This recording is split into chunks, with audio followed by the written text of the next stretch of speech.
ஏமா இன்னைக்கு auto strike, எந்த ஆட்டோவும் ஓடாது, நீயும் ஓட்டாத. ஏன்னா என்னாச்சு? பைக் வச்சிருக்க பல பேர் வேற வேலையும் பார்த்துட்டு பைக் டாக்ஸி ஓட்டி நம்ம பொழப்ப கெடுக்கிறாங்க. அதனால இந்த ஸ்ட்ரைக்கு. அண்ணா, இன்னுமே நம்மள பல பேரு மீட்டருக்கு மேல அதிகமா வாங்குறது, பப்ளிக் கிட்ட எக்ஸ்ட்ரா கேட்டு வாங்குறதுன்னு இருக்காங்க. இதெல்லாம் நம்ம குறைச்சிக்கிட்டாலே ஆட்டோவை தேடி வர போறாங்க. எது பைக் டாக்ஸி கிட்ட போக போறாங்க? உனக்கு என்னம்மா, நீ பொண்ணு, உன்னை பார்க்கறதுனே பல பேர் ஆட்டோவில் வருவாங்க. எங்களுக்கு அப்படியா? எங்க பொழப்பு தானே கெடுது. இப்படி ஸ்ட்ரைக் பண்றதுனால உங்க பொழப்பு கிடைக்கலனா? ஆமாண்ணா, எனக்கு எக்ஸ்ட்ரா சவாரி கிடைக்குதுதான். அதாவது நீங்க நினைக்கிற மாதிரி நான் பொண்ணுன்றதுக்காக இல்ல. நான் உங்களை நேர்மையா மரியாதையா நடத்துறேன். அதான் எனக்கு ரெகுலர் கஸ்டமர்ஸ் வராங்க. உங்களுக்கு அது மாதிரி ரெகுலர் கஸ்டமர்ஸ் வராங்களா? இந்த பைக் டாக்ஸில இன்னைக்கு வந்ததுனா மேப் இல்லனா அவங்களால ஒண்ணுமே பண்ண முடியாது. இந்த ஸ்ட்ரைக்லாம் விட்டுட்டு பப்ளிக் நம்ம கிட்ட வர்றதுக்கு என்ன வழியோ அதை யோசிங்க. Sir, sorry sir. ஏமா எவ்வளவு நேரமா வெயிட் பண்றது? சாரி சார், கொஞ்சம் லேட் ஆயிடுச்சு வரதுக்கு. இத ஒன்ன சொல்லிடுங்க. சரி போலாமா?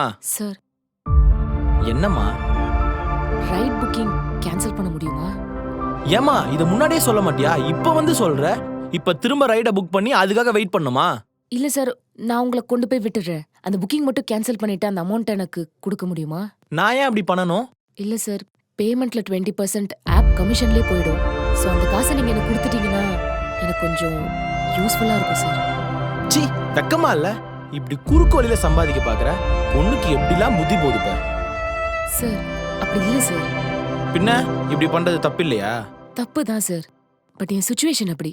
நான் ஆப்ல தான் பே பண்ணுவேன். ஓகேனா வா, இல்லனா போ. நான் பேச வேண்டிய இடத்துல பேசி, கம்ப்ளைண்ட் பண்ண வேண்டிய இடத்துல கம்ப்ளைண்ட் பண்ணிக்கிறேன். சார், அப்படிலாம் ஒண்ணு வேணாம் சார். நீங்க வாங்க போலாம்.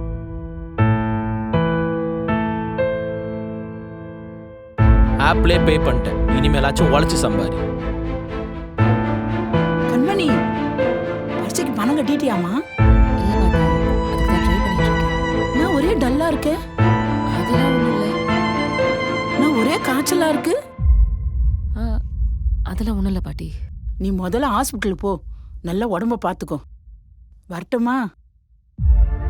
ச்சே, படிக்கிற பொண்ணா? படிக்கிறதுக்காக தான் கேட்டிருக்குமோ?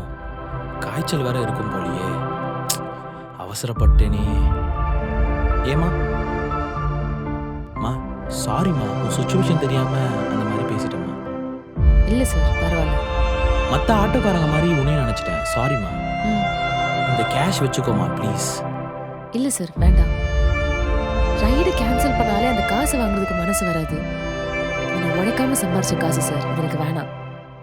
ஏதோ என் சுச்சுவேஷனால இப்படி பண்ணிட்டேன். உங்க மேல இது தப்பு இல்லை.